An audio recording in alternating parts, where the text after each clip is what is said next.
Hey everybody, what's up? Welcome back to a brand new episode of Get Into It. I am Ramona Remisat, and I specialize in teaching women how to develop their intuition and trust it with unwavering faith so that they can take fearless action in their lives and in their businesses. And on today's episode, I want to talk to you about something that you can do to better hear your intuition starting this very week. So some of you may know or may not know that I'm also a Reiki practitioner. When I was doing my Reiki training, something that we were introduced to is something called the Reiki Affirmation. So I have it here for you guys so you can see what it is. And it's really simple in theory. It's a little more complicated in execution. So as you will see, it'll say, just for today, I will not worry. Just kind of a tricky thing because I think worry is really an epidemic in the world right now.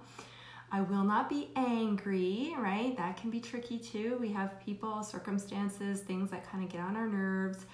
I will do my work honestly. Hopefully that one's a little bit easier. I will give thanks for my many blessings, and we constantly hear about gratitude over and over and over again and why that's important. And I will be kind to my neighbor and all living things. So this is known as the Reiki Affirmation.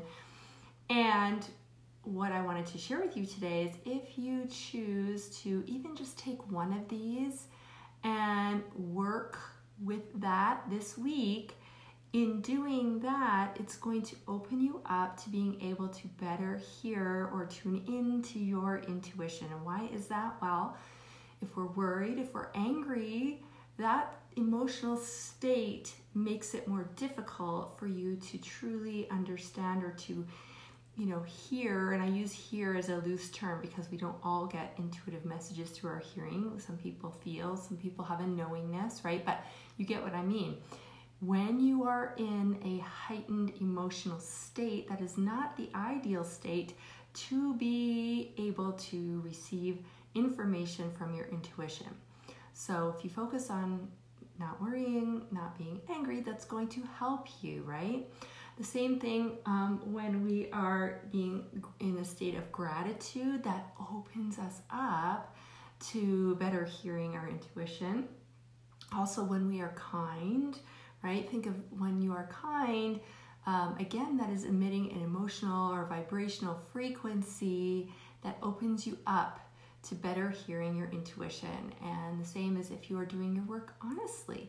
So pick one of these if you don't want to try to do all of them because that's a lot to tackle.